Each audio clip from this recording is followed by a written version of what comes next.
Vince. Good morning, everyone. For those that I haven't met, don't know me, I'm Ryan Nagodi, head of our interior design for our North American products. Extremely excited, obviously, to be here today with you guys to kind of, get underneath the skin of the vehicle and really talk about what's behind, the Wagoneer S. And when you think the name, the nameplate Wagoneer. It's got some history, right? It's one of the first luxury SUVs created out there, right? And so there's kind of a mental state from a design team standpoint of what do we use to create the interior with that in our mind's eye. Obviously, from a sketching standpoint, we love to dabble. We love to look, reach wide. Obviously, Jeep has a lot of history. That bottom sketch was really, I think, one of the, like Vince had on the exterior, one of the key aspects of the interior was just this capturing, I think, a stateliness about it, just this long, wide type of feel and appearance, and really strong linear elements throughout the cabin. You guys will see that when you get in. And when we think about the Wagoneer, in terms of the big brother, the Grand Wagoneer. And you look at some of the feature lines, the feature elements that the vehicle has. One of the most striking characters is this wing shape that's underneath kind of the lower portion of the instrument panel that stretches cross car. And I think that holds true as well in our Wagoneer S. One of the strong key lines, and we've also accentuated it with our lighting throughout the interior. If I look at the interior, we're going to be driving launch editions today. So top of the line, premium throughout the lineup of Wagoneer S. A lot of wrap surfaces, a lot of attention to details throughout the lineup, down to things like fabric piping on the seats, dual tone stitching throughout the interior, and I think just an overall expressive, clean but tech forward appearance overall to the interior. Here's a shot kind of sweeping. You'll see, and you'll obviously experience that getting in and out of the vehicle. I think a decent amount of space, maybe even a little bit more space than what you think when you walk up to the vehicle to begin with. In the rear, specifically, about 35 inches of rear couple, so a really decent amount of space in a D-segment vehicle. Other aspects of the vehicle include our storage. So we have about 30.6 cubic feet of storage in that rear space. That's with the seats, their second row seat up. When you fold that rear seat down, you get about, I think it's about 61 cubic feet of space in there. So a ton of extra space. You also include the frunk. We have about 3 cubic feet of storage in that frunk, as well as a couple cubic feet underneath that load floor in the rear. So a tremendous amount of storage. Even with obviously the stuff that Vince was talking about in terms of the aerodynamic forms and sleek features of the exterior. One of the, I think, highlights of the interior, especially for me, is really getting into the details. I think that's where our products sing, and no more is especially true on the Wagoneer S. You look at features like this is our shift knob. Just the detail, that is the first thing that you're going to experience when you get into this vehicle. Turn it to drive, you're going to feel that cold to touch knob, just the weight of that as you shift it into drive. And I think that sings through the rest of the interior. Right behind that shifter is our select terrain control system, our drive modes. Forward of that is our start button. So everything's really nicely co-mingling with each other right in that center console area. Another detail, maybe a striking view, is the steering wheel. So you notice has a little different shape to it. It's actually got a flat top, flat bottom appearance to it. That's also functionally true to give a little bit more visibility to our cluster in there. You also might notice that there's similarities with this wheel and our Wagoneer, Grand Wagoneer vehicle, where we have a 2-spoke. So there's no third spoke at the bottom. Really nice, obviously, on long drives to rest your hand in that area. Vince mentioned color and materials, so just the innovation that the team really tried to get into. So not just aesthetically, we're looking long and hard to try to figure out materials that had a good sustainable story to them. So if you look at some of the materials that are in the car, get into this vehicle, maybe you wouldn't notice, but there is no leather. So that is all synthetics throughout the interior. It is leather free. That's there on the launch edition, as well as the future versions of Wagoneer S. Synthetic suede, so headliner, upper pillars are wrapped on this launch edition. 62% recycled content there. A lot of the fabrics in the interior, 100% recycled content. Carpets recycled. Every place we could possibly look and find, we tried to really search out a sustainable story for this product. Another piece of the interior, kind of large parts with the interior, is our deco trim. So we have recycled aluminum finishes throughout the interior. On the center console specifically, we have a ceramic coated finish, a really highly detailed. It's got some tactile feel to it, so it's just not visually. You can actually feel the shape of that bezel, which is really cool. And it's got a gloss black and flat black type of feel to it. Our instrument panel and doors have, again, a recycled aluminum deco trim stamped. It's kind of got a chainmail type of feel to it, a crisscross metal.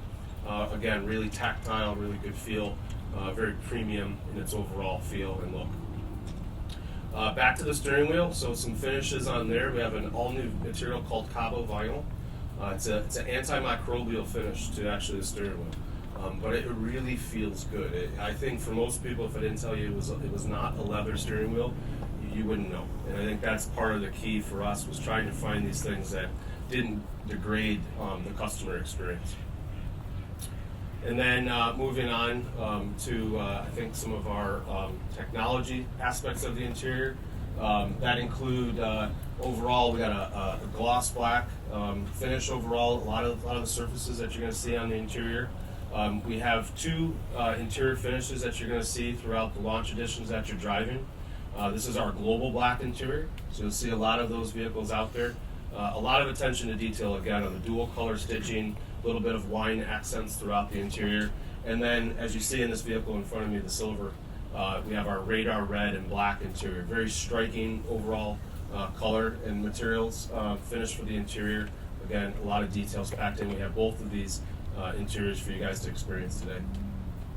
And then one of the aspects of the interior is lighting. So as I mentioned, that cross car kind of deco finish on the early parts of the Wagoneer, that kind of feel, that wing shape. That's accentuated by 64 color ambient lighting that's controllable in the head unit.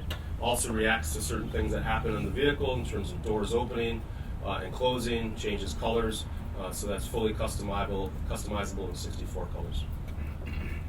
So technology, integrated in a lot of the technology baked into this vehicle. So another hallmark of the interior. If I go through and just kind of highlight all of this, we have 45 plus, and I think when you really sit there, I mean, we're close to 55 plus inches of technology baked into the product. But I think once you get into the vehicle, you'll notice, I think it's done in a really tasteful way. It's not a bunch of tablets sitting in the interior, very integrated. And I think that's a hallmark of what we've been trying to do with a lot of our technology on the interior. So if I call out attention to a lot of the interior displays, we have a 12.3 inch cluster, we have a 12.3 inch radio, a 10.25 passenger display, a 10.25 lower comfort display, and that lower comfort display also moves up to allow you to actually see some storage and some connectivity behind it. We also then include a 10-inch head-up display, and there's also then a digital rearview mirror. So a ton of tech baked into the product, but I think really done, again, in a tasteful way, clean and seamless.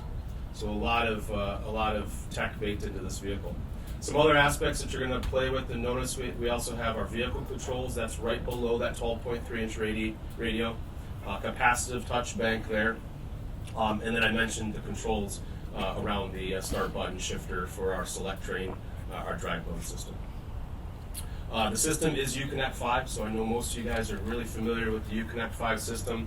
I don't have to get into everything, but just again, extremely fast system. We have full array local dimming on all of the screens, so that's going to give you strong blacks, rich whites, pumping through and passing through a lot of the sun that you're going to experience today.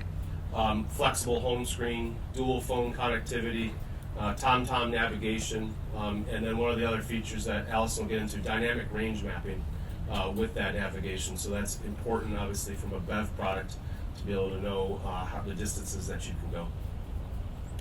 Just give you a little bit of visual touch on our cluster. So as Vince mentioned, there's a little bit of simplicity driven into the user experience. This is our simple mode, really clean, just seeing the speedo up there. And then I'll move to a digital mode, so a little bit more information. You can see some of the graphics that play with the drive modes. And then our little bit more classic mode, but again, simple on those graphics. And all of this is controllable by the left-hand button on the steering wheel that looks like a little menu button. You click that button and you'll be able to cycle through the different displays. And the fourth one is then actually a full screen navigation in that cluster area. So play with that when you guys are out there driving today.